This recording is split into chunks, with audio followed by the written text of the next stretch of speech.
Hello everyone. మన ఏపీలో ఖాళీగా ఉండేటువంటి ఆశా వర్కర్ పోస్టులు భర్తీ చేయడం కోసం నోటిఫికేషన్ అయితే విడుదలైతే చేయడం జరిగింది.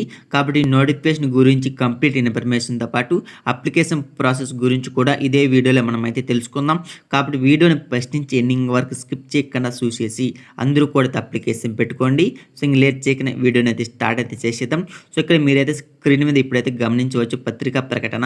Shri director of health family welfare mission director national health mission Vijayawada వారి అనుసరించి పార్వతీపురం మన్యం జిల్లాలోని అన్నవరం ప్రాథమిక ఆరోగ్య కేంద్రం పరిధిలో ఉన్న అంపిలి సచివాలయ పరిధిలో ఆశాకర్తగా పనిచేటుగాను నియామకాలకు జరుపుటకు అనుమతించిన కారణమున దరఖాస్తు కోరడమైనది. సచివాలయ పరిధిలోని ఆశా కార్యకర్త రిజైన్ చేసిన కారణంగాను జిల్లా కలెక్టర్ వారి ఆదేశాలు అనుసరించి నోటిఫికేషన్ అంపిలి సచివాలయం అన్నవరం ప్రాథమిక ఆరోగ్య కేంద్రం పరిధిలో ఆశా కార్యకర్త ఖాళీ సంఖ్య ఒక పోస్టుకు దరఖాస్తు కోరడమైనది. సో ఈ పోస్ట్కి మీరు అప్లికేషన్ పెట్టుకోవాలి అంటే కంపల్సరీ మీరు ఆశా తప్పనిసరిగా ఆ సచివాలయ పరిధి గ్రామీణ ప్రాంతంలో నివసించే స్త్రీ అయి ఉండాలి. ప్రధానంగా వివాహితులు, అదనంగా వితంతువంతులు, విడాకులు తీసుకున్న వారు అందరూ కూడా అప్లికేషన్ పెట్టుకోవచ్చు.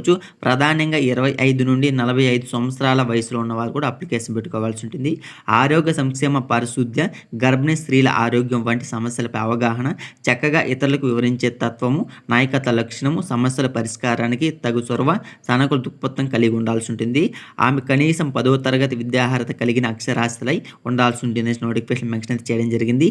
10వ తరగతి ఉత్తీర్ణతో పాటు ఇంటర్మీడియట్ అర్హత ఉన్న వారికి ప్రాధాన్యత ఇవ్వబడుతుంది.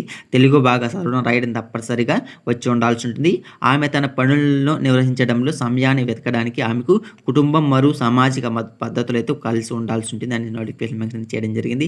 అర్హతలు చూసుకుంటే దరఖాస్తుతో ధృవీకరణ అందజేయవలసిన ధృవపత్రములు అనేది 10వ తరగతి certificate copy, intermediate certificate copy ఉన్నట్లయితే నివాస ధృవీకరణ పత్రము, అదేవిధంగా మనకి తహసీల్దార్ ద్వారా జారీ చేయబడిన నివాస ధృవీకరణ పత్రం లేదా రేషన్ కార్డు కానీ, BPL card, voter card, Aadhaar card లాంటివి సర్టిఫికేట్స్ అయితే మీ యొక్క ఎడ్యుకేషన్ క్వాలిఫికేషన్ సర్టిఫికేట్ లాంటివి పై అర్హత కలిగిన అభ్యర్థులు సదరు దరఖాస్తు ద్వారా 12వ తేదీ 1వ నెల 2024 అంటే జనవరి 12వ తేదీ సాయంత్రం 5 గంటల లోపు పని దినములు తమ దరఖాస్తులతో పాటు విద్యార్థుల నకలును సంబంధిత వైద్యాధికారి అన్నవరం ప్రాథమిక ఆరోగ్య కేంద్రం నందు దరఖాస్తు నేరుగా అందజేయవలను అనేసి నోటిఫికేషన్ అయితే మెన్షన్ చేశారు.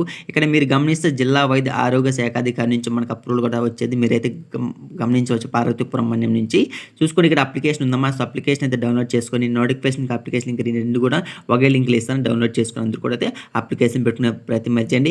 ఈ నోటిఫికేషన్ అనేది మనకి అఫీషియల్గా జిల్లా వైద్య ఆరోగ్య శాఖ అధికారి వారి కార్యాలయం పార్వతీపురం మన్యం జిల్లా నుంచి అఫీషియల్గా నోటిఫికేషన్ అయితే రిలీజ్ అయితే చేయడం జరిగింది. సో ఇది నోటిఫికేషన్ గురించి పూర్తి వివరాలు. మీకు ఇంకా ఏదైనా డౌట్స్ ఉంటే నాకు అది కామెంట్ చేయండి, ఖచ్చితంగా నేను మీకు అయితే రిప్లై ఇవ్వడం జరుగుతుంది. సో ఇంకా వీడియోని లైక్ చేస్తే లైక్ చేసి ఛానల్ సబ్స్క్రైబ్ చేసుకుని మరొకసారి కొత్త వీడియోతో మళ్ళీ కలుసుకుందాం. Thank for watching this video.